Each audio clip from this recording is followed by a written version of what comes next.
Meus amigos e minhas amigas, bem-vindos a todos e a todas ao canal do Instituto de Economia da UFRJ. Eu sou Ronaldo Bicalho e esse é o Conversas sobre o Mundo Contemporâneo, uma mesa redonda na qual os grandes temas que acontecem no mundo hoje são discutidos. Nesse Conversas de número 80, nós gostaríamos de conversar com vocês sobre o Irã. O Irã é um ator geopolítico importante, principalmente no Oriente Médio. É o segundo maior país em extensão da região, uma grande população, batendo ali pau a pau com o Egito e com a Turquia. É um país importante, um grande produtor de petróleo, e que adquiriu um protagonismo muito peculiar e característico, principalmente depois da Revolução Islâmica de 1979. Então, todas as vezes onde entra a discussão sobre o Oriente Médio, né, o pessoal chama hoje do Oeste da Ásia, né, como é chamado hoje, a figura do Irã sempre aparece. Então, é um ator internacional importante, dentro do Oriente Médio também muito importante, no mundo do petróleo também muito importante, no sul global. Então, nós decidimos hoje conversar sobre esse tema, que é o Irã, com vocês.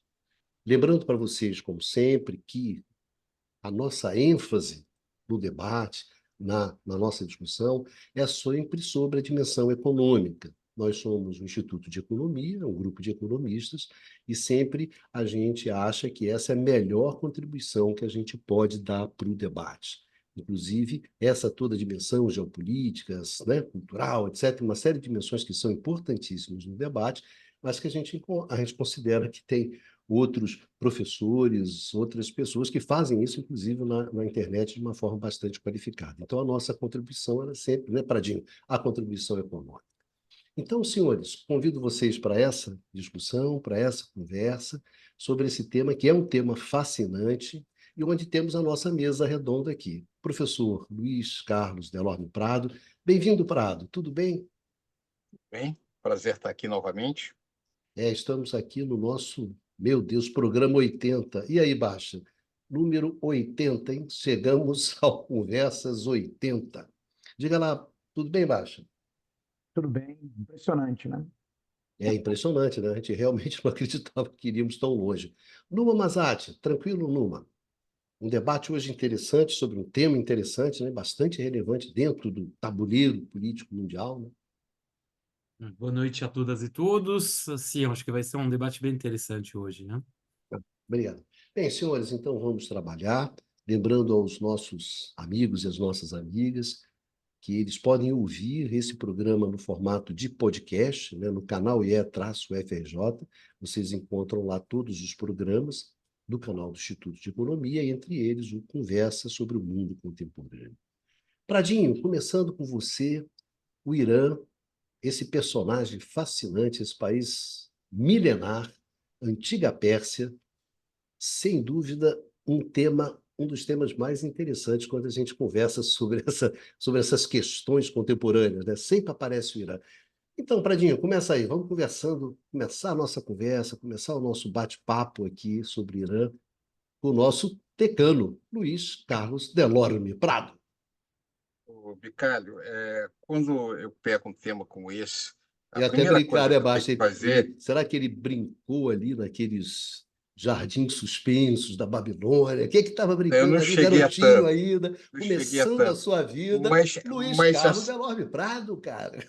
mas assim que eu pego um tema como esse, a primeira coisa que eu preciso fazer é me controlar para não ir demais ao passado. Porque nós poderíamos fazer aqui programas sucessivos sobre a região e a história desse país, né? Só para lembrar aqui quem está nos ouvindo, quem acompanha, quem conhece alguma coisa sobre história antiga, vai sempre se lembrar dos conflitos entre Atenas, entre Esparta e a Pérsia, né? Com Ciro, que era o Ciro I, o primeiro grande imperador dos Aquemínidas, Aquemênides, que foi a origem do Império Persa. Então, essa região é uma sucessão de governos que remontam à antiguidade clássica, né? Passando pela invasão,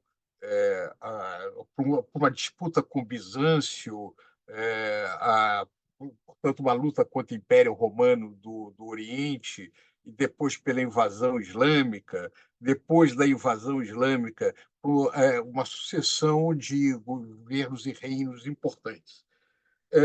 Como muitos dos antigos impérios, no século XIX, o Irã entra em decadência, ele não consegue acompanhar as transformações que se deram nos países mais avançados do Ocidente, na Inglaterra, na Alemanha e alguns outros fora da Europa, como Estados Unidos e outros. Então, o século XIX é um século de perda de poder e perda de territórios. Inclusive, muitos territórios do Irã no século XIX vão ser perdidos para o Império Russo ou para os ingleses. Final do século XIX, o Irã vai ser uma região com uma grande onde alguns dos grandes players na economia mundial, como os britânicos, viam como, provavelmente, por uma série de razões, inclusive de alguns levantamentos históricos que existia, que haveria petróleo nessa região. Por essa época, o petróleo começava a aparecer nos Estados Unidos, que era de longe o maior produtor de petróleo. Tinha uma empresa, que era o Standard Oil, que controlava mais de 90% da produção, e o resto do mundo, na verdade, na Europa, era uma empresa anglo-holandesa, mas controlada pelos holandeses, que era a Shell, a grande produtora. Então, no Oriente Médio, se viu como um potencial de explorar essa atividade. E no início do século XX, em 1908, é efetivamente descoberto petróleo no Irã, e a história do século XX vai ser muito influenciada pela, pelo, por essa descoberta, né, para a expansão da produção de petróleo no país, e também pelo fato, inclusive pela posição geográfica, de o Irã estar no centro de disputas geopolíticas muito importantes. No entanto, é importante chamar a atenção que, primeiro, uma coisa óbvia: o Irã, embora seja um país islâmico, não é árabe, vem de tradição persa, né? Isso é absolutamente fundamental entender, da mesma maneira que a Turquia é turca, não é árabe. Eu sei que, para a grande maioria das pessoas, sabem isso, mas muita gente que está nos assistindo pode não saber. Além disso, o Irã ele se diferencia do resto dos países islâmicos pelo fato de ele ser majoritariamente do grupo de xiitas entre os islâmicos. Ele é islâmicos xiitas. Isso se dá desde o século XVI, vai dar algumas das características próprias para o Irã. O Irã passa por um processo de tentativa de modernização nos anos 20 e há uma dinastia que surge dentro desse processo, que é o Reza Shah, e vai tentar fazer uma modernização no país, como no mundo otomano, você tentou fazer também um processo de modernização, né? Um personagem que vai ser muito importante, que é o Atatürk, lá no mundo otomano. No entanto, esse Reza Shah, ou Reza Shah Pahlavi, que ele assume o poder em 1925, ele vai, no final dos anos 30, se aproximar dos alemães. Ele aposta na vitória dos alemães, o que leva à sua invasão pelos ingleses, americanos por um lado e pelos soviéticos por outro. Isso leva ao seu afastamento, ele vai se refugiar depois na África do Sul, e seu filho, também chamado Reza Pahlavi, né, mas só que é Mohamed, vai ser o novo Shah, né, que vai ocupar essa função. Mas durante um período do pós-guerra, ele não tem efetivamente poder. Ele só vai ter poder depois de um golpe do Estado feito quando um dos primeiros-ministros nacionalistas nos anos 50, onde efetivamente ele assume efetivamente poder e faz uma política. A figura dele é um pouco contraditória, porque efetivamente durante o seu governo há um processo de expansão de escolas, há um processo de industrialização, há um processo de ocidentalização. O Irã é um país, para a região, com nível de alfabetização elevado, com centros culturais importantes, a parte de cultura entre os persas tradicionais sempre foi muito importante, mas no Irã também, com, hoje ainda você encontra figuras não apenas de origem na universidade, mas também na cultura em geral, grandes arquitetos, cineastas, etc., que são de origem iraniana. Então, é uma economia que se diversifica e se industrializa ao longo desse período, mas o faz entrando em conflito com a sociedade mais tradicional do país, inclusive tentando fazer uma reforma agrária e mexendo nas estruturas tradicionais a expressão que eles usam não é o mercado, é lá onde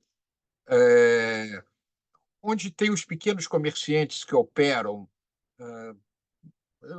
Agora não recordo exatamente o nome, mas esses pequenos comerciantes tradicionais religiosos que se sentem muito ameaçados pelas mudanças modernizantes do regime. Por outro lado, o regime é profundamente autoritário, pratica do Shah Reza Pahlavi tortura de maneira regular, muito concentrador de renda e pró-Ocidente. Isso vai levar a uma aliança entre os seus adversários, tanto à esquerda quanto os setores nacionalistas tradicionais que vai desembocar na Revolução Islâmica.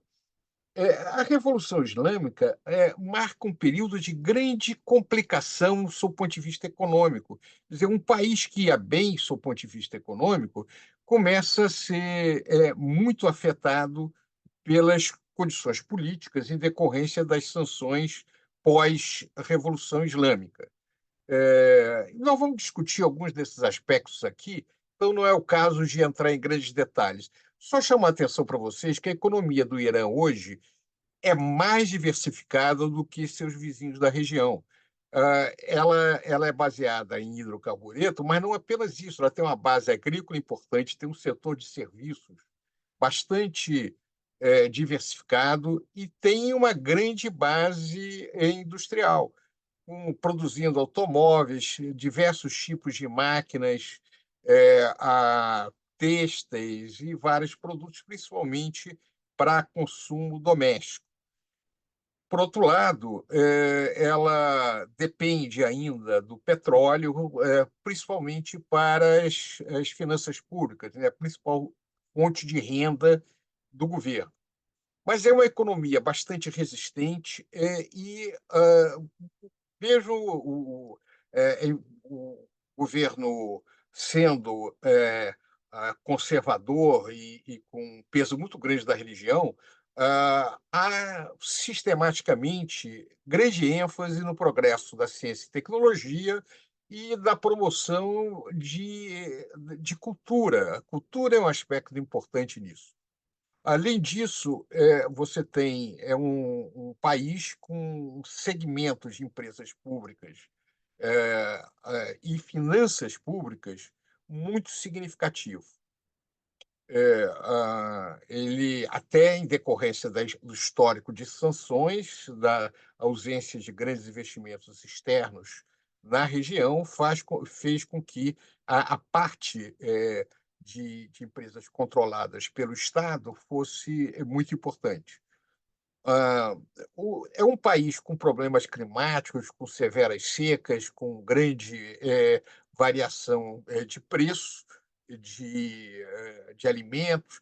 A pressão inflacionária tem sido historicamente muito elevada, principalmente em decorrência das suas relações externas, mas, de certa maneira, nos últimos anos, a própria mudança geopolítica vem beneficiando o Irã. Ele vem aumentando a sua relação não apenas com a China, mas também com a Rússia. Embora seus principais parceiros, além da China, são os países da região.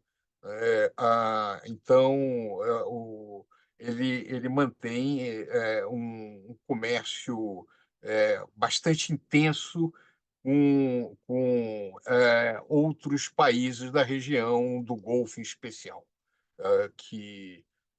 do qual é a base do seu comércio cotidiano. Mais recentemente, ele vem fazendo o mesmo tipo de movimento que a Rússia tem feito em direção ao Oriente, quer dizer, em direção à China, em direção à Ásia, inclusive participando dos blocos comerciais puxados pela China e procurando se integrar politicamente à Rússia e, recentemente, entrando também nos BRICS, com todas as implicações associadas a isso. Mas é isso para introduzir. Eu acho que o tema é muito extenso. Vamos rodar um pouquinho para que a gente possa debater sobre o Irã contemporâneo. Obrigado, Prado. Bastanzinho, uma região bastante estável e, acima de tudo, uma região na qual está o Irã. O Irã sofre, evidentemente, disso, da instabilidade que é gerada a partir do Ocidente, a partir das grandes potências. Então, um pouco da história do Irã, um pouco para entender o Irã, né, para entender as dificuldades que o país tem, os desafios que o país tem, é um pouco entender esse jogo das grandes potências e essa geração contínua de instabilidade na região, né? Como é o caso, Pradinho lembrou do Mossadegh, né? Mossadegh é um nacionalista que é derrubado, né, assintosamente com o apoio do Ocidente, gerando mais instabilidade. Enfim, Baixazinho, desenvolve, desenvolve o texto, como diz a Não, garotada. pois é, né? Desenrola o texto. Aproveitando o seu gancho, né, e o do Luiz Carlos, né? Acho que é importante chamar atenção para a responsabilidade do Ocidente pela instabilidade, né, do Oriente Médio e, na verdade, pela configuração de poder que hoje existente na região, né? No caso, aqui pensando no mundo pós-Segunda Guerra Mundial, houve alguns, né, episódios de desestabilização por parte das potências ocidentais de governos moderados, tá, na região, levando mesmo à derrubada desses governos, tá? E no caso do Irã, né, como vocês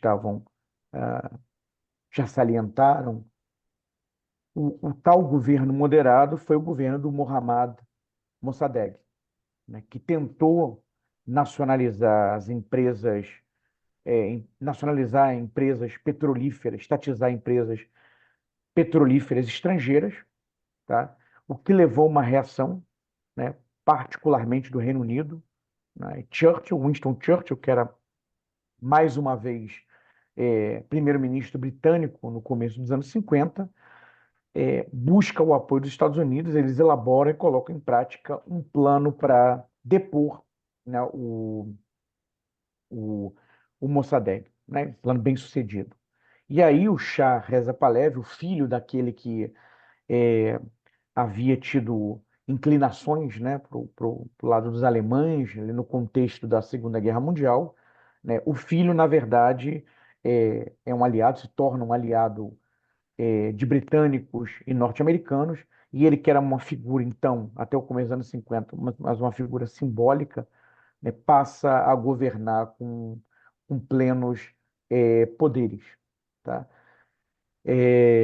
Um regime violento, né, brutal, e com isso, pegando a fala dos Carlos, né, gera antagonismos internamente, e isso vai culminar, né, 25, pouco mais de 25 anos depois dele passar a ter plenos poderes, na Revolução Islâmica, a Revolução Iraniana de 1979, e o Irã, né, se torna, então, uma república islâmica. Então, na realidade, pegando essa perspectiva mais longa, né, a ascensão do fundamentalismo islâmico xiita, né, liderado pelo Ayatollah Khomeini, tá, em 79, é o desfecho, tá, de um processo que tem como ponto de partida, né, a desestabilização e derrubada do governo do Mossadegh, o governo moderado do Mossadegh, né, desestabilizado e derrubado por britânicos e norte-americanos. Tá? E essas barberagens, né, cometidas pelo Ocidente, que, novamente, insisto, não são exclusivas do caso iraniano, na verdade perduram, né? Um caso mais recente, né, foi o movimento do Donald Trump, né, de rasgar o acordo que havia sido firmado eh, com o Irã em relação às armas nucleares, tá? E o movimento, né, de sanções, né, violento que foi imposto ao Irã. Na verdade, o Irã já tem sanções há muito tempo, né? Mas, na verdade, houve um aperto disso num período mais dessas sanções num período mais recente.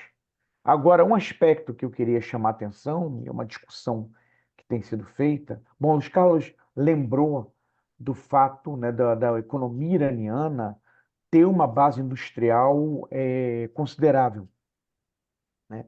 E pegando aqui pela da pauta de exportações, dados da UNCTAD, tá? Produtos manufaturados respondiam, e dados do final de 2022, por 30% da pauta de exportações iraniana, tá? O que não é nada desprezível. Agora, por outro lado, né, petróleo, né, respondia por 51%, ou seja, mais da metade da pauta de exportações iraniana.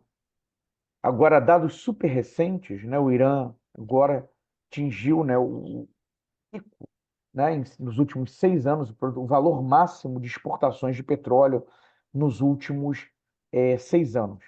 E isso está muito associado a vendas para a China.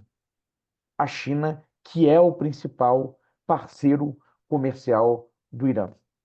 Tá? Então, a mídia ocidental discute, né, justamente essa habilidade do Irã e que está muito associada pelo papel da China, tá, de conseguir driblar sanções a eles impostas.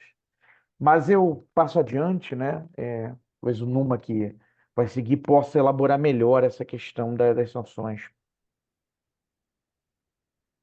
Obrigado, Bastianzinho. Esse é um tema interessante porque, na verdade, desde a Revolução Islâmica, né, de 1979, o Irã, de uma forma ou de outra, está sempre submetido a sanções, né? E é interessante você ver como é que uma economia reage às sanções, né? A gente está, bom, tendo agora recentemente a experiência da Rússia, do próprio Irã pela enésima vez, quer dizer, as sanções se tornaram um mecanismo, um instrumento de pressão política, né, no campo internacional, que o pessoal usa de uma forma assim, bastante forte hoje, só que o Irã está sob sanção praticamente desde 79, né? Estamos aí, o que, há 40 anos, não é isso? Mais ou menos 40 anos sob sanção. Então, Numa, eu gostaria que você falasse um pouco sobre esse tema, né? Porque esse é um tema importante e para a gente ter uma ideia das dificuldades também que os iranianos enfrentam, né? Há 40 anos com sanções, sanções, sanções, sanções, e como é que você vai criando um mecanismo para driblar essas sanções, né? De tal forma que a sua economia consiga desenvolver sob sanções, né? O que não é nada fácil. Pois é. É, bom, quando você colocou que existem sanções econômicas contra o Irã desde a Revolução de 79, é verdade. Porém, eu acho que a gente tem que qualificar mais isso, dizendo que houve várias fases nas sanções e, inegavelmente, essas sanções, na sua intensidade, no seu efeito sobre a economia iraniana, foram aumentando ao passar do tempo. Tá? A gente olhando o período desde a Revolução, inicialmente, de fato, você vai ter sanções que vão principalmente envolver os setores que, direta ou indiretamente, estariam ligados à produção bélica, tá? Ao complexo militar industrial iraniano, né? Com a ideia de justamente ir, como se diz, diminuindo as capacidades estratégicas do Irã. Bom, como isso se faz na década de 80, ainda no âmbito da Guerra Fria, os efeitos, pelo menos sobre esse complexo militar industrial, não vão ser tão elevados, tá? Porém, a gente observa na década assim, de 80, se a gente pegar a média de crescimento iraniana entre 79 e 91, a gente vai observar que houve um crescimento muito baixo, né, uma média de 0,47% por ano, ou seja, quase uma estagnação econômica nesse período, portanto, da Revolução Industrial até o início da década de 90. Isso é um período também que pega o conflito, a guerra entre o Irã e o Iraque, que obviamente vai ter também efeitos negativos sobre a economia iraniana. Aí, a década de 90 vai ser um pouquinho melhor em termos de ritmo de crescimento econômico. A gente vai estar numa média de crescimento de 1,8% nessa década. E, como muitos países da periferia, né, muitos países não ocidentais, né, você vai ter exportadores de matérias-primas. O Irã vai se beneficiar da alta dos preços internacionais das matérias-primas, em particular do petróleo, na década de 2000 até, na verdade, 2007, e a gente vai observar um período com um crescimento mais alto, né? Desde que aconteceu a Revolução de 79, com um crescimento médio entre 2000 e 2007 de 5,7%. Tá? Aí, esse vai ter uma inflexão, né, muito nítida a partir de 2008, na verdade, por duas circunstâncias que vão influir, né? Uma tem a ver com a queda do preço internacional das matérias-primas e do petróleo, particularmente, que vai acompanhar a crise financeira internacional de 2008, 2009. E outra, mais específica, o caso do Irã, vai ser o que a gente poderia qualificar de primeira fase das sanções de ordem financeira que vão ser direcionadas para o Irã e que começa em 2006. Tá? Aí, para contextualizar e para mostrar o quanto há, vamos dizer, uma quebra de tendência em relação ao período anterior, os Estados Unidos, depois dos ataques contra as Torres Gêmeas e o Pentágono em 2001, vão, no âmbito da guerra ao terror, utilizar esse argumento para arquitetar e implementar sanções contra países considerados como financiadores do terrorismo. E, nesse sentido, vai surgir o que um dos nossos colegas do Instituto de Economia, o professor Hernani Torres, chama de bomba dólar. Essa bomba dólar, ela vai, nessa primeira fase de sanções contra o Irã, se expressar através de uma paralisação progressiva da capacidade de atuação das instituições financeiras iranianas. Isso significa que, na verdade, entre 2006 e 2012, progressivamente, os bancos iranianos, bancos privados e públicos iranianos, não vão ter mais a capacidade de realizar operações comerciais, operações financeiras envolvendo o dólar, envolvendo países parceiros dos Estados Unidos. Obviamente, os próprios Estados Unidos, mas também países parceiros. E o próprio Banco Central iraniano vai ser também desconectado desse sistema, assim, do sistema financeiro internacional em 2012. Isso marca uma etapa, né? Nesse período, além disso, os Estados Unidos vão progressivamente convencer seus principais parceiros ocidentais, particularmente os países europeus, né, mas também o Japão, a ir diminuindo suas relações comerciais produtivas com o Irã. Tá? Aí, como foi colocado pelos camaradas Luiz Carlos e Eduardo, por exemplo, a indústria iraniana, que conta com um setor automobilístico que era considerado desculpa, um dos mais dinâmicos, né, da Ásia.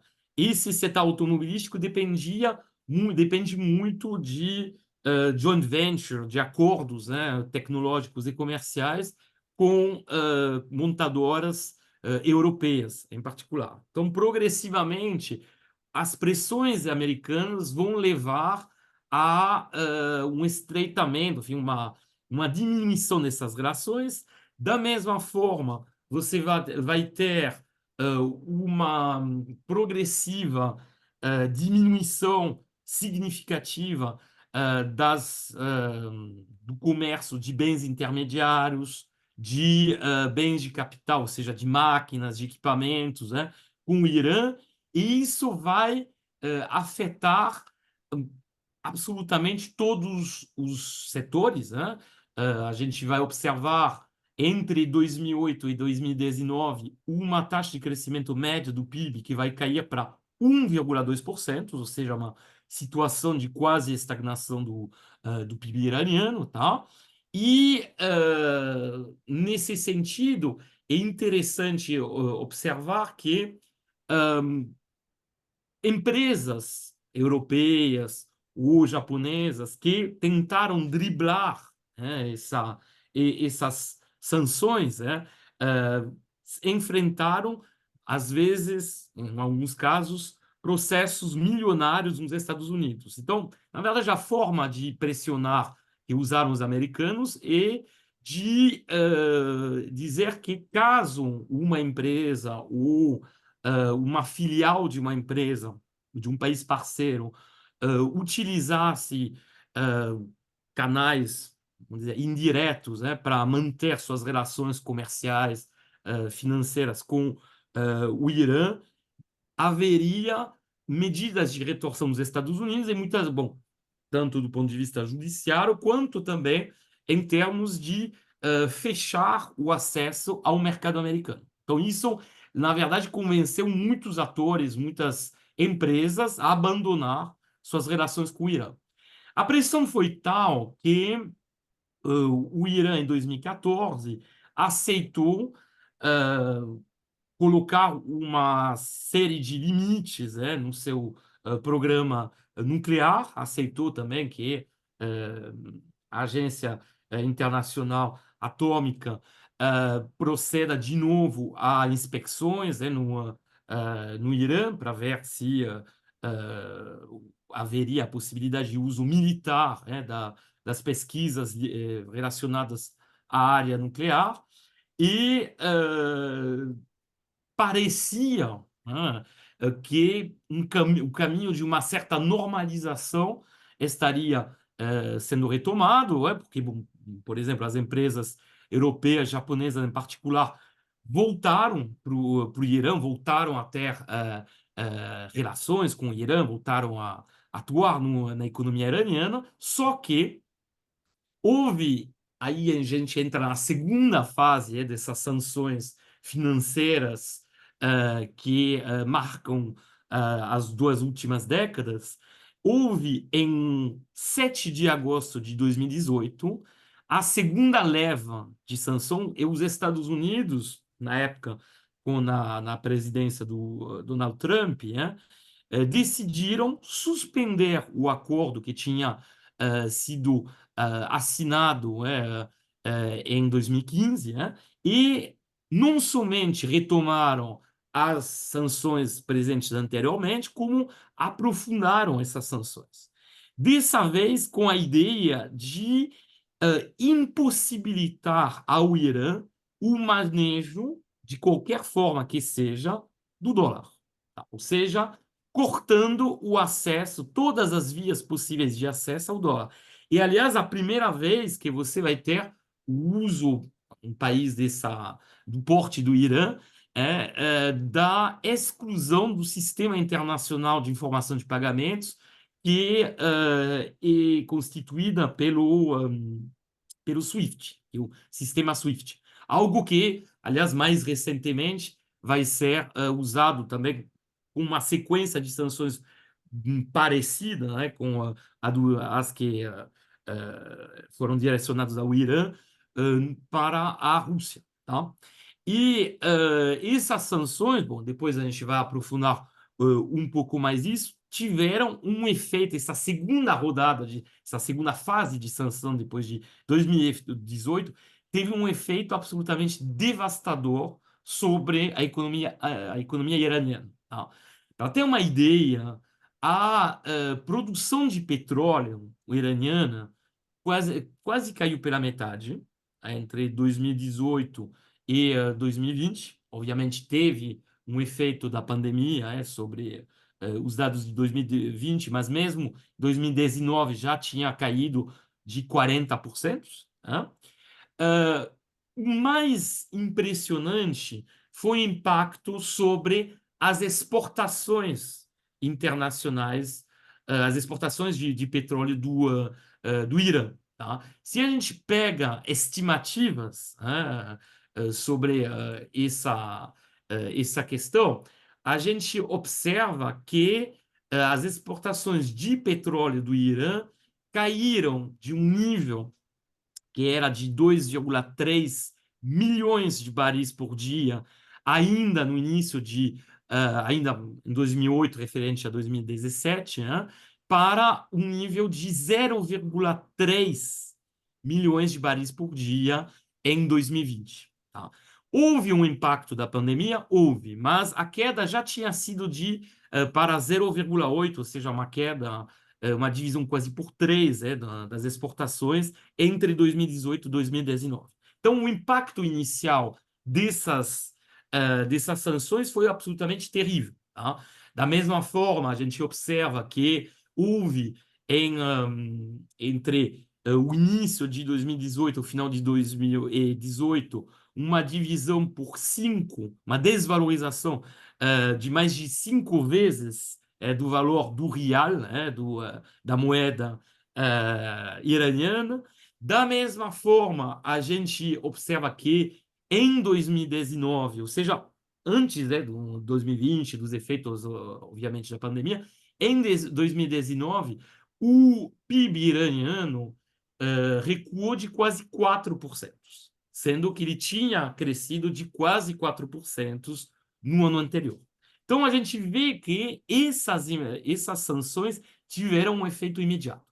Aí, como a gente vai explorar provavelmente mais ao longo do debate, o que acontece é que, depois desse choque inicial, em particular, como já foi colocado, em função de, vamos dizer, rearranjos geopolíticos, o Irã vai conseguir mitigar, em parte, né, os efeitos dessas sanções, usando outros canais comerciais, tanto para importação e exportação de bens manufaturados. Bom, no caso das importações, o elemento mais importante, talvez, era o caso das peças, componentes, máquinas, equipamentos ligados à própria exploração de petróleo, e também, obviamente, aos outros setores manufatureiros, né? E no caso das exportações, como já foi colocado, houve um redirecionamento dessas exportações. Tá? É interessante observar que, inicialmente, as exportações, antes das sanções, em 2017, a China já era um destino importante de exportações, mas não representava mais de um terço, né, do volume de exportações. A Índia, o Japão sendo depois os principais compradores. Já, se a gente pega os dados, as estimativas do ano passado, a China comprou 90% do petróleo de origem iraniana. Tá? E aí, no caso da China, só para encerrar, é interessante que não são as grandes companhias públicas chinesas de atuação internacional que compraram esse petróleo. Na verdade, são companhias pequenas que só atuam, na verdade, na parte de refino destinado ao mercado interno chinês, que compram esse petróleo iraniano. Por quê? Porque as companhias internacionais chinesas não querem se expor a eventuais sanções em outros mercados. Tá? E, na verdade, quando a gente olha também a estrutura de comércio bilateral entre a China e, e o Irã, a gente vai ver que muitas empresas vão utilizar subterfúgios, ou seja, vão utilizar empresas que legalmente não têm uma ligação, pelo menos aparente, direta com elas. Empresas multinacionais não vão querer ser vinculadas a atividades comerciais desempenhadas com o Irã. E a mesma coisa está acontecendo atualmente com a Rússia, tá? Porque, obviamente, empresas multinacionais chinesas não querem se expor a eventuais sanções dos Estados Unidos, que poderiam ainda por cima se estender a outros mercados, por conta das pressões americanas. Tá? Então, essas breves colocações vão ser provavelmente aprofundadas ao longo do debate. Pradinho. Eu queria fazer algumas observações. Essa característica do Irã de ser uma economia muito sancionada faz com que a taxa de câmbio seja muito desvalorizada no Irã.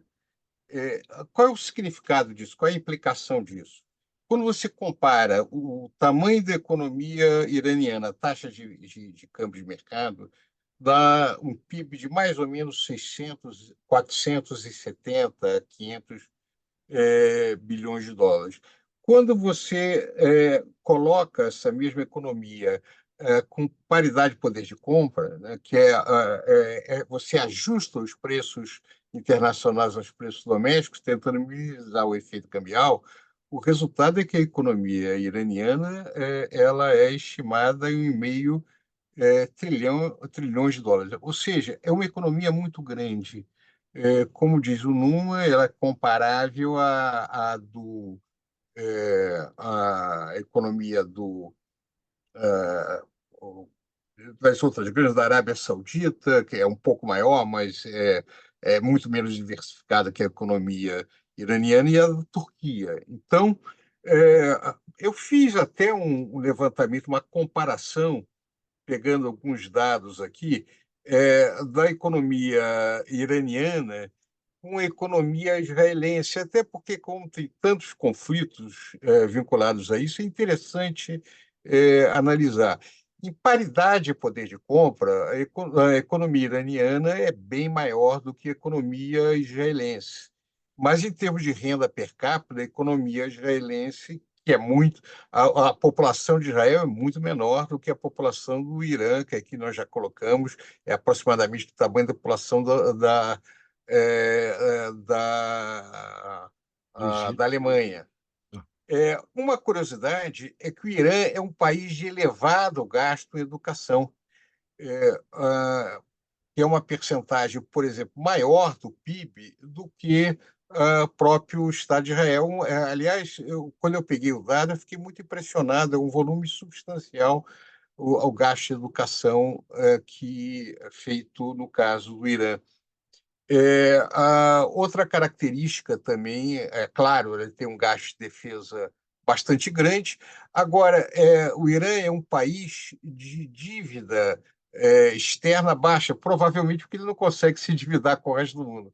Resultado, ele tem um déficit de transações correntes, ele tem um superávit dentro disso, ele tem um grande superávit na balança comercial. Se você compara, por exemplo, com Israel, é um país deficitário sob esse ponto de vista, quer dizer, depende principalmente também da entrada de conta de capital, etc.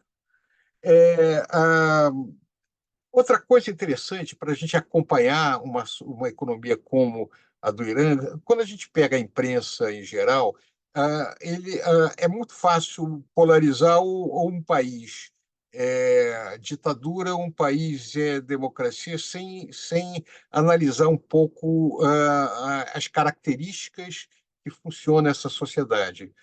O Irã é um país controlado pelos clérigos, quanto a isso não há a menor dúvida, né? Você tem um sistema constitucional bastante particular, é um sistema constitucional onde você tem ele é unitário, você tem uma casa legislativa, tem disputas partidárias, mas ele é supervisionado por um corpo de clérigos e vai ser muito influenciado pela doutrina do Khomeini, na ideia de que a liderança política deveria ser orientada por um homem ou um grupo de clérigos que fosse inspirados divinamente ou subordinado à tradição jurídica islâmica.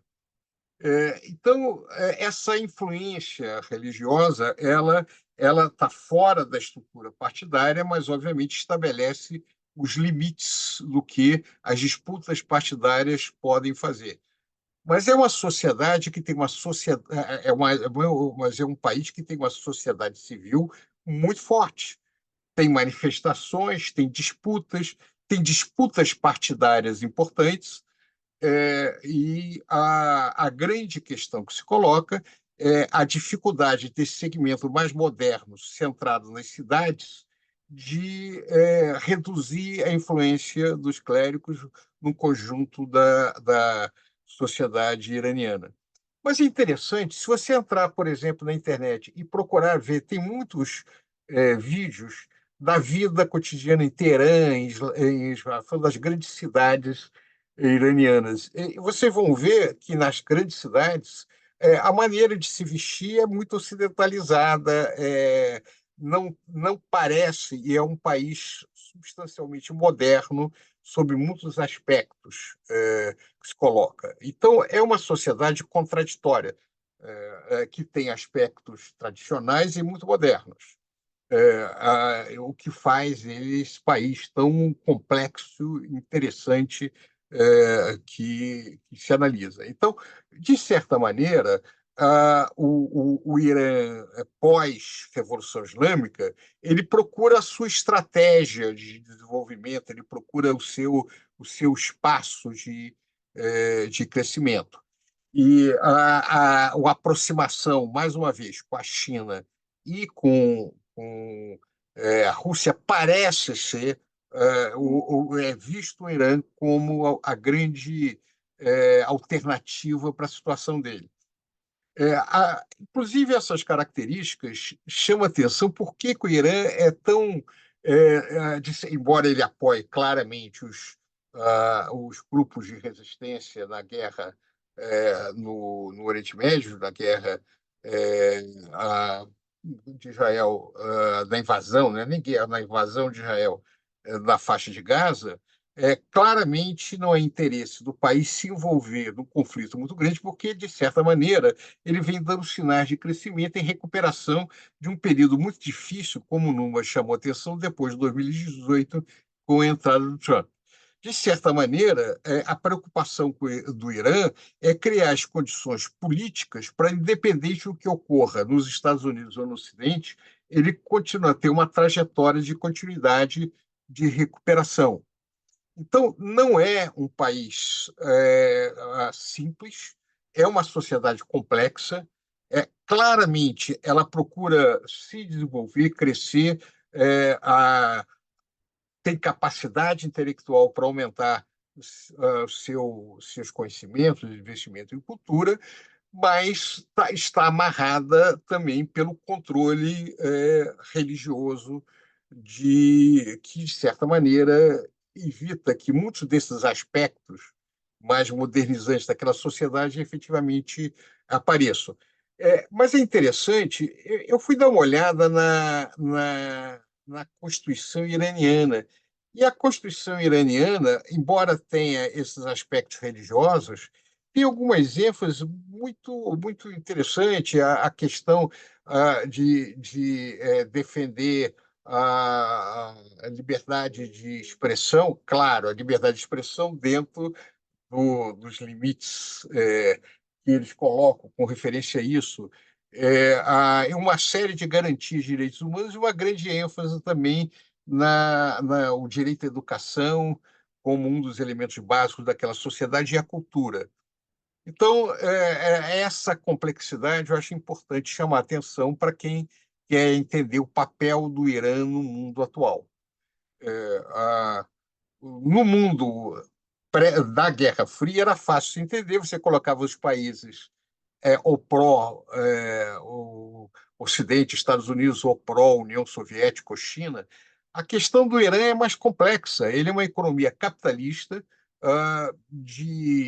não tem, como pelas razões que o Numa falou, não é controlada por grandes empresas, tem um número muito grande de empresas locais, tem uma vida empresarial intensa, e a classe média passa por dificuldades, ela que é mais afetada na questão das sanções, e tem também uma massa muito grande de trabalhadores urbanos e também no setor rural.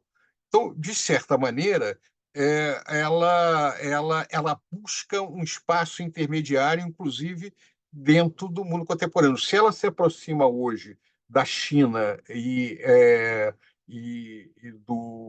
da Rússia, é menos por vontade e muito mais por ausência de alternativas. Quer dizer, aquilo que restou para ela na circunstância contemporânea. Então, a impressão que me dá é que, se essa aproximação com esse segmento for realmente continuar dando os frutos que estão dando até agora, o cenário é de um razoável crescimento nos próximos anos da economia iraniana, aumentando a complexidade industrial.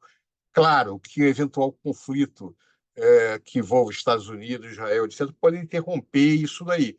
Mas a impressão que me dá é que os instrumentos de sanção que o Ocidente fez no passado meio se esgotaram.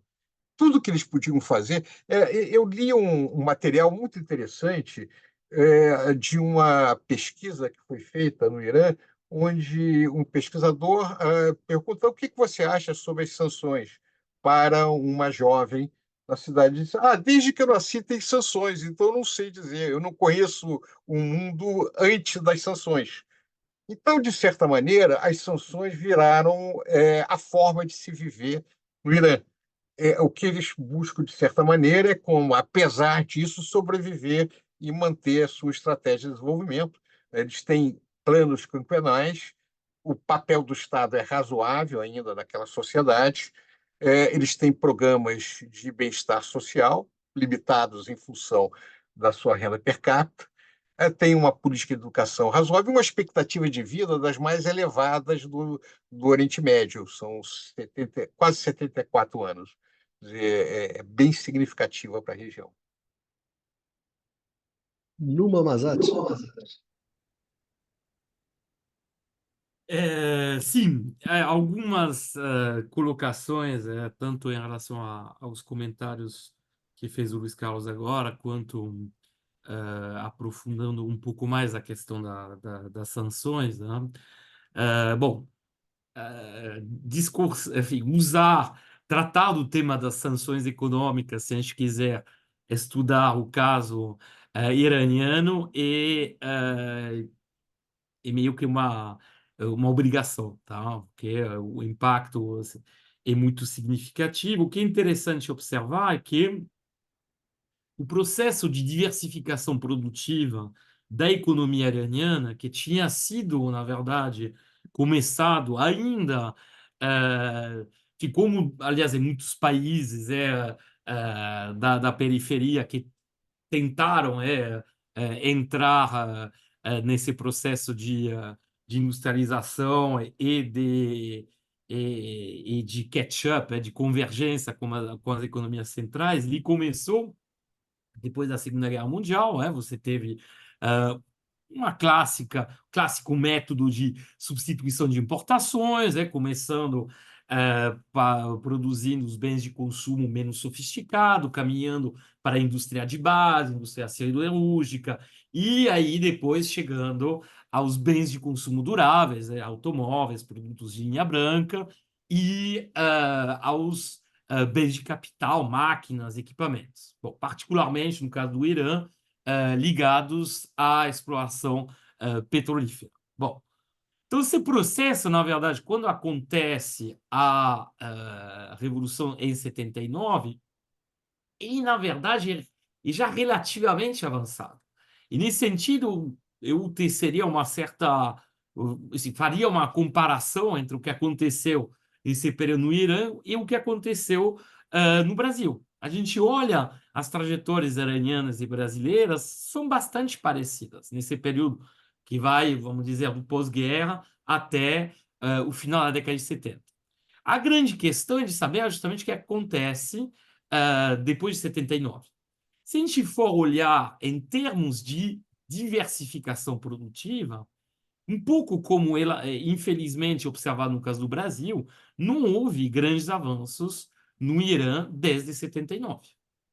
A gente podia até dizer que há uma estagnação e vai haver certas perdas progressivas. Bom, a diferença, e aí o impacto provavelmente das sanções vai se dar muito nisso, é que a abertura que a gente observa em muitos países, por exemplo, na América Latina, na década de 90, ela acontece de certa forma no Irã, mas acaba sendo meio podada, meio bloqueada por conta das sanções. Então, você ainda vai ter um conteúdo nacional na produção industrial iraniana relativamente elevado, porque, por conta das sanções, o grau de integração do Irã nas cadeias globais de valor vai ser bastante baixo. Tá? E, na verdade, o que a gente observa no caso do Irã é uma economia que vai se adaptando no sentido de desenvolver uma capacidade produtiva meio autárquica, tá? Ou seja, meio fechada, né? Em si, até por conta da possibilidade sempre de ter novas sanções. Bom, a gente viu o que aconteceu entre 2006 e 2015, mas, por exemplo, imaginamos em 2015, depois do novo acordo nuclear, poderia-se imaginar que uma normalização das relações, a economia iraniana poderia voltar a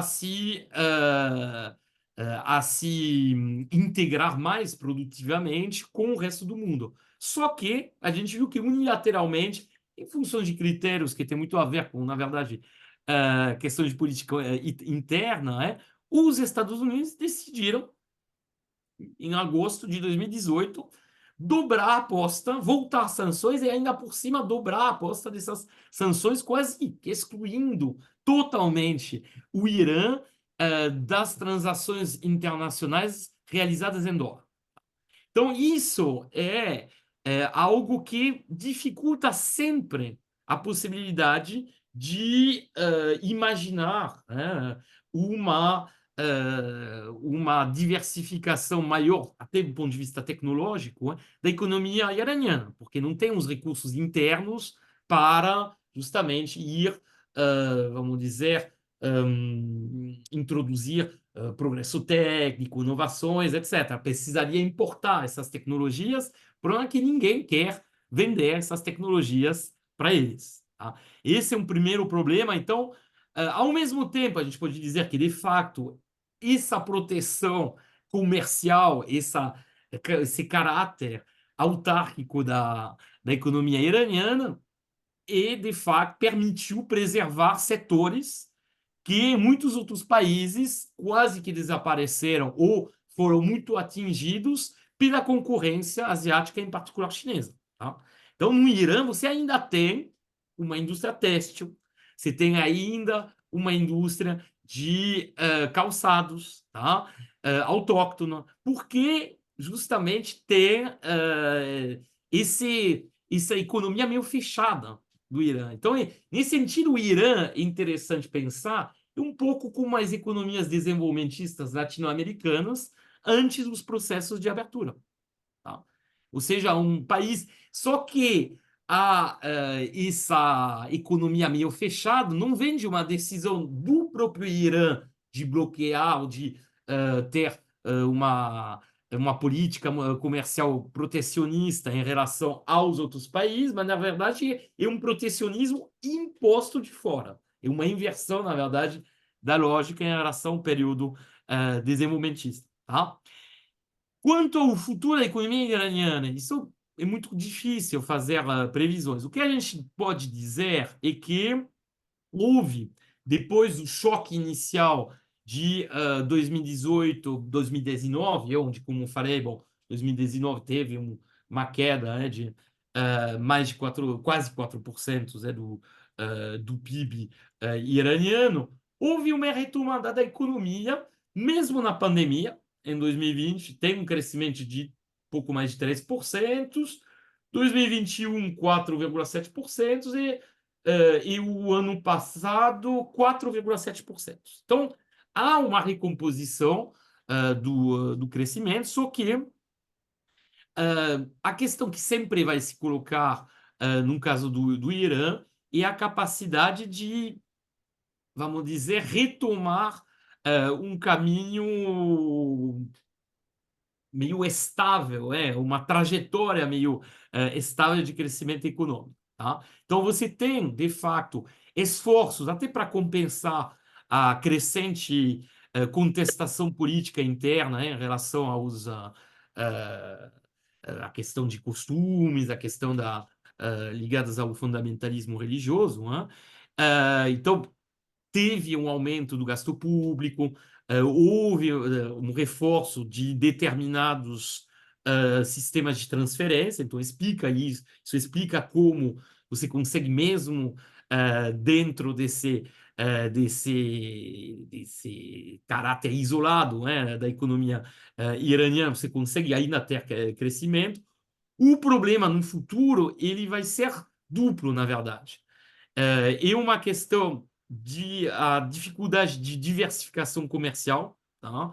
Porque o Eduardo colocou esse dado de exportação da parcela dos produtos exportados, dos bens manufaturados, mas quando a gente olha em detalhe, na verdade, plástico ou seja, derivados enfim, produto da petroquímica que são exportados, né? E alguns metais transformados. Mas a gente não tem bem de consumo durável, a gente não tem menos ainda a bem de capital, não entra. Ou seja, mesmo essa pauta, a parcela das exportações constituída pelos bens manufaturados e, na verdade, muito pouco sofisticado. E lá, de novo, o Irã não tem como competir com a China. Quem vai comprar um produto iraniano? Quem vai comprar um carro iraniano? Mesmo países que estariam, vamos dizer, numa situação de atrito geopolítico ou de antagonismo geopolítico com os Estados Unidos, não vão comprar da China. Tá? E o mesmo vale, na verdade, para todos os bens manufaturados. Da mesma forma, é interessante observar, bom, isso são elementos que surgiram bem recentemente, né? Que em março desse ano, de 2024, os Estados Unidos, o Departamento de Estado americano, iniciou uma investigação contra, ao mesmo tempo, essas pequenas, vamos dizer, companhias petrolíferas chinesas voltadas para o mercado interno. Na verdade, tentando mostrar que essas companhias não necessariamente são tão autônomas, independentes do que aparentemente poderiam parecer, né? Ou seja, tentando, na verdade, ligar elas às grandes companhias internacionais chinesas, né? E, do outro lado, já tem uma série de sanções que já foram tomadas contra empresas chinesas cujas subsidiárias, por mais que a sua participação seja diluída nelas, mantiveram comércio com o Irã. Então, a gente vê que, mesmo nisso, há uma certa dificuldade para o Irã. É interessante ver também que a Rússia foi mais eficiente na montagem de um sistema alternativo de transporte para seu petróleo, para as exportações na direção da China. Bom, já se beneficia da existência de oleoduto, também de gasoduto para o gás, o que não pode ter, o que não tem o Irã, pelo menos por enquanto. Então, a gente vê que a posição do Irã ela não é tão confortável. E a ideia de uma parceria geopolítica entre Irã, Rússia e China não parece, pelo menos por enquanto, ter se traduzido em termos econômicos por ligação entre esses países. Tá? Porque, por exemplo, a gente poderia imaginar que o Irã, que tem enfrentado um problema de bem de capital na indústria petrolífera, enfim, na produção petrolífera, peças, componentes, etc., mais sofisticados, poderia importar essas peças e equipamentos da Rússia, mas até então não tem acontecido isso. Tá? Então vamos ver, tem muitas coisas em aberto, mas eu acho que a gente pode dizer que a dinâmica de crescimento que parece ser retomada no Irã tem mais a ver, na verdade, com políticas de estímulo à demanda efetiva do Estado iraniano, até para não deixar a situação política interna sair do controle, do que, na verdade, por um sucesso de uma política industrial, comercial, do ponto de vista internacional. Tá? Valeu, Numa. Pradinho, você queria fazer um comentário? Queria sim. Eu concordo com o Numa no sentido de que o Irã tem uma posição menos confortável, certamente, até porque a economia é muito menos desenvolvida do que a Rússia, por exemplo. Agora, eu queria chamar a atenção quando a gente compara por outra economia também muito sancionada quanto Cuba. Cuba, por exemplo, nunca conseguiu diversificar a sua economia. Seu padrão de vida fica muito dependente da eventual melhoria das suas contas externas. Isso a gente já discutiu em outra oportunidade aqui. O Irã, até por ser um país muito maior em termos territorial, uma população muito maior, ele tem uma capacidade de crescimento endógeno que é muito diferente de um país de pequena dimensão. Então, embora eu concordo numa que o peso da política macroeconômica interna de estímulo seja importante no caso do Irã, isso efetivamente importa, porque o Irã não teve o avanço do neoliberalismo, até porque não tinha margem para isso. Então, realmente, ele explora esse tipo de situação. Mas como eu acho que as disputas geopolíticas, no que se refere à questão econômica, vão se acelerar muito nos próximos anos, inclusive com o crescimento das sanções contra a China e com a continuidade, independente do resultado, com as sanções com referência à Rússia, esse potencial de crescimento, até porque o Irã é um país não apenas continental, mas nós temos que chamar atenção para a influência cultural do Irã. O persa, a língua, né? Hoje a língua falada no Irã é o Farsi, que é o persa moderno. Mas línguas de influência da persa, elas são faladas, por exemplo, na Azerbaijão, que fazia parte do Irã no século XIX, e vão até o Afeganistão, né? Uma das principais línguas do Afeganistão é persa também. A presença da influência cultural da tradição persa num mundo em que a questão cultural vem aumentando de importância, também projeta um espaço de colaboração muito grande. Então, no meio dessa situação difícil, eu vejo que o Irã tem um potencial de expansão. E é uma sociedade curiosa de se ver. Eu acho que ele terá um desafio grande de também fazer uma revolução cultural internamente. A questão, se por um lado os clérigos são nacionalistas e têm preocupações sociais, eu chamei a atenção só para pegar alguns itens que são garantidos no artigo 3 da Constituição iraniana. Educação livre, o fortalecimento e avanço do conhecimento científico, eliminação do imperialismo, da influência estrangeira, eliminação do despotismo, da autocracia, do monopólio, garantia de liberdades políticas e sociais dentro da lei, combate a todas as formas indesejáveis de discriminação. Claro que, no caso deles, há discriminação, sim, no caso de orientação sexual, algumas coisas do gênero, mas chamando a atenção que é uma sociedade curiosa, uma sociedade interessante. Então, terá grandes desafios. E para o leitor que está nos vendo, vale a pena acompanhar com informações diversificadas os rumos desse país.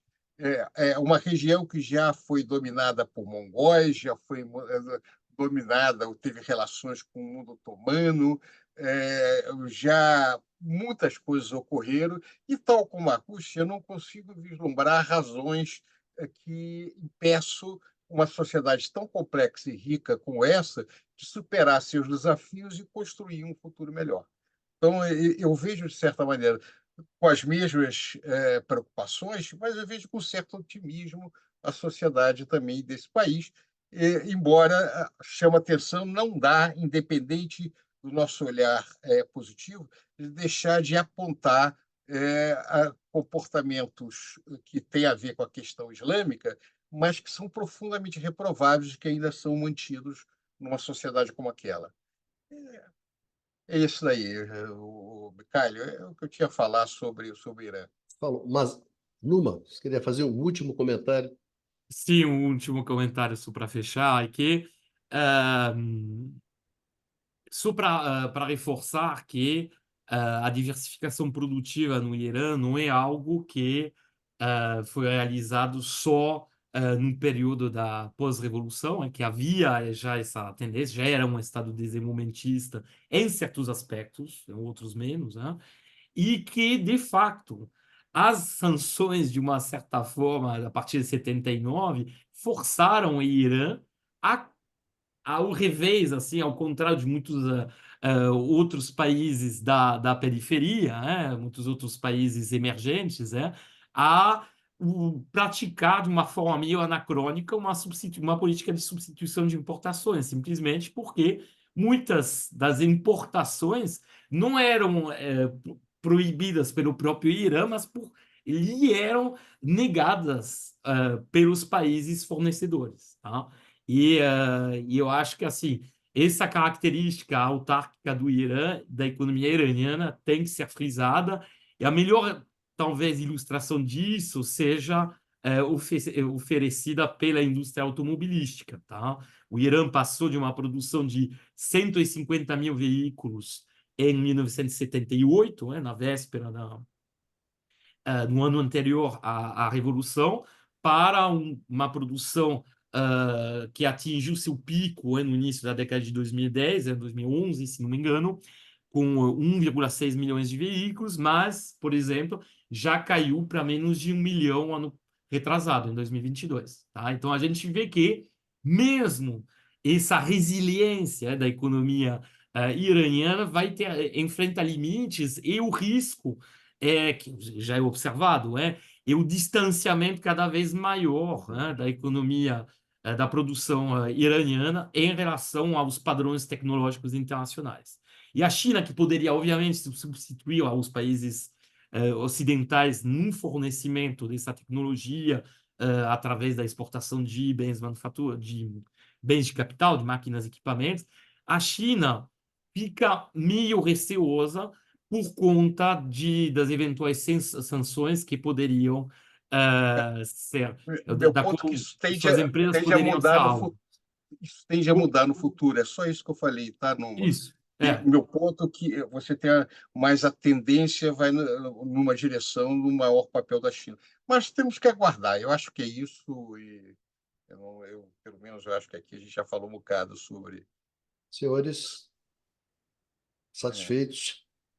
sim. Bom, eu acho que a gente pode, ir encerrando o programa por aqui, eu acho que a gente conseguiu, acho que nessa nossa conversa, né, trazer um pouco essa experiência, que eu acho que é uma experiência muito interessante, porque no caso do Irã, o que se trata é justamente de toda a discussão sobre o desenvolvimento econômico em uma economia sob sanções, né? Uma economia que está continuamente em sanções, sob sanções. E isso, claro, que cria desafios, cria restrições, cria dificuldades, né, que não são fáceis, né? E eu acho que o Irã, além de ele ser um ator geopolítico importante, e eu acho que isso a gente tem assim bastante discussões sobre isso, né? Mas a gente não tem, eu acho, que essa discussão mais sobre a dimensão econômica do desafio iraniano, né? Ou do papel do Irã, etc, etc. Então, acho que hoje a gente procurou um pouco preencher essa lacuna, né? Trazendo para os nossos amigos e para nossas amigas justamente essa dimensão que eu acho bastante interessante da discussão sobre o Irã, né?